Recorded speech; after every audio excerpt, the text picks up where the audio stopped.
Hello, আসসালামু আলাইকুম। আশা করি আপনারা সবাই ভালো আছেন। আমিও ভালো আছি।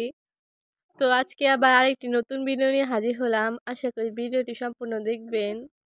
আজকে আমি আপনাদের দেখাবো কিভাবে গর্ভবতী ছাগলের যত্ন নিতে হয় এবং কিভাবে গর্ভবতী ছাগলের জন্য দানাদার খাবার তৈরি করতে হয়। যদি এই দানাদার খাবারটি সঠিক নিয়মে খাওয়াতে পারেন তাহলে ছাগলের বাচ্চাগুলো পরিপুষ্ট হবে এবং ছাগলের কোনো রোগ ব্যাধি থাকবে না। অনেক সময় দেখা গেছে আপনার ছাগলটা গর্ভবতী অবস্থায় আছে, 2-3টি বাচ্চা দেয় এবং ছাগলগুলো দুর্বল এবং জীর্ণশীর্ণ হয়ে যায় খাবার এবং পরিচর্যার অভাবে।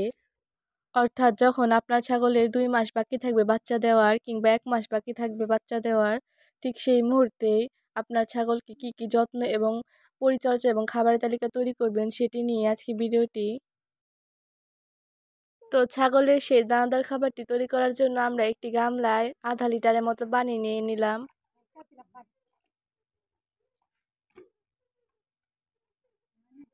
তো এই পানির মধ্যে দিয়ে দেব নালি, যেটাকে অনেকে আবার চিটাগুড় হিসেবে চিনে থাকেন। পরিমাণ অনুযায়ী নালি দিয়ে দিব। তো এখানে প্রায় আমরা 50 গ্রামের মতোই নালিগুড় নিয়েছি, আপনারা পরিমাণ অনুযায়ী নিয়ে নেবেন।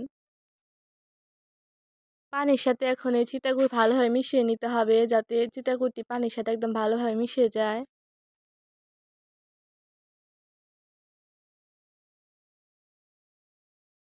মেশানো হয়ে গেলে এর সাথে সাথে দিয়ে দিব পরিমাণ মতো লবণ। আপনারা আপনাদের ছাগলের জন্য পরিমাণ মতো লবণ দিয়ে দিবেন।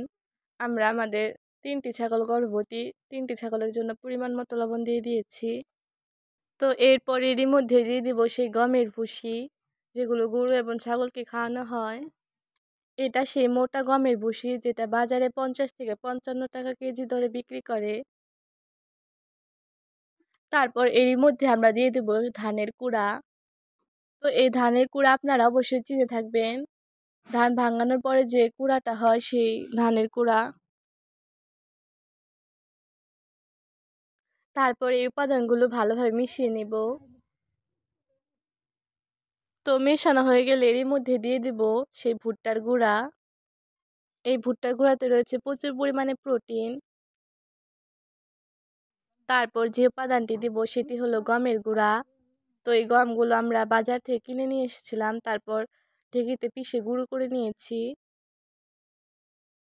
এই গমের গুঁড়া এবং ভুট্টার গুঁড়া কি জন্য ব্যবহার করবেন তা অবশ্যই বুঝতে পারছেন। আপনার ছাগলের মধ্যে যে প্রোটিনের ঘাটতিটা রয়েছে তাই ভুট্টার গুঁড়া এবং গমের গুঁড়া পূরণ করে দিবে।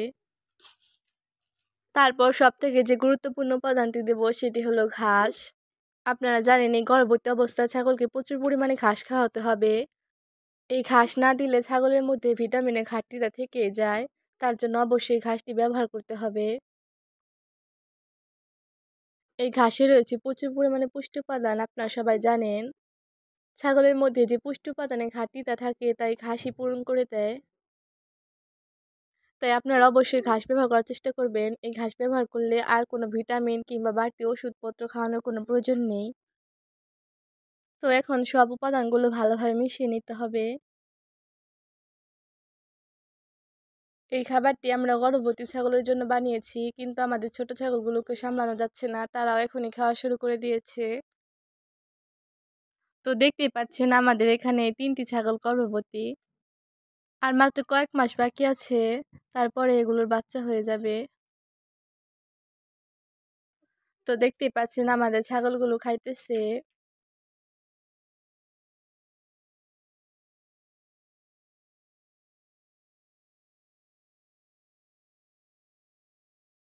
তো আপনাদের ছাগলগুলোকে যদি গর্ভবতী অবস্থায় এই দানাদার খাবারগুলো না খাওয়ান তাহলে আপনাদের ছাগলগুলো রোগ প্রতিরোধ ক্ষমতা কমে যাবে এবং দুর্বল হয়ে যাবে। বাচ্চা পরিপুষ্ট হবে না, বাচ্চার মধ্যে ত্রুটি থেকে যাবে। অনেক সময় দেখা যায় ছাগলের বাচ্চা হওয়ার পর বাচ্চাটি মারা যায় কিংবা বাচ্চাটি পরিপুষ্ট হয় না, আবার বাচ্চাটি ঠিকমতো দুধ পায় না।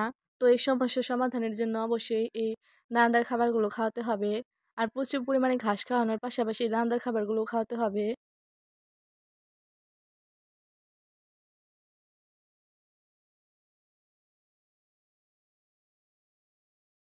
তো গর্ভবতী অবস্থায় ছাগলের যত্ন পরিচর্যা এবং সঠিকভাবে খাবার না দিলে ছাগলের পরবর্তীতে হিট আসতে 4 থেকে 5 মাস সময় লাগে।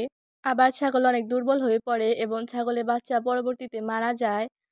এরকম অনেক সমস্যা দেখা যায়। তো এর জন্য ছাগলকে সঠিকভাবে যত্ন এবং পরিচর্যা করতে হবে।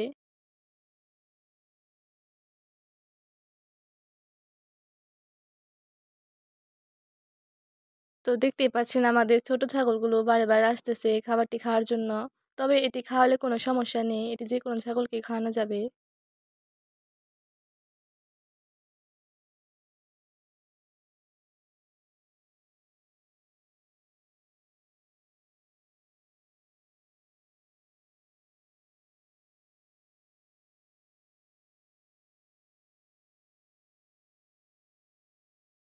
তো এই দানাদার খাবার খাওয়ানোর পাশাপাশি আবার আমাদের ছাগলকে বিভিন্ন ধরনের গাছের পাতা খাওয়ানো হয়।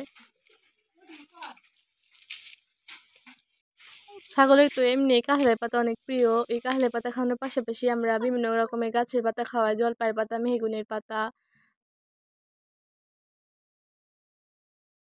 তো এই জন্যই আমাদের ছাগলগুলো আল্লাহর রহমতে সুস্থ সবলই রয়েছে।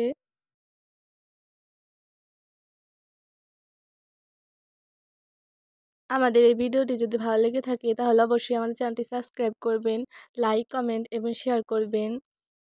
আলহামদুলিল্লাহ, আপনাদের সাপোর্ট পেয়ে আমরা অনেক খুশি। এভাবে পাশে থাকবেন এবং আমাদের জন্য দোয়া করবেন। আশা করি আপনারা সবাই ভালো থাকবেন, সুস্থ থাকবেন। আল্লাহ হাফেজ।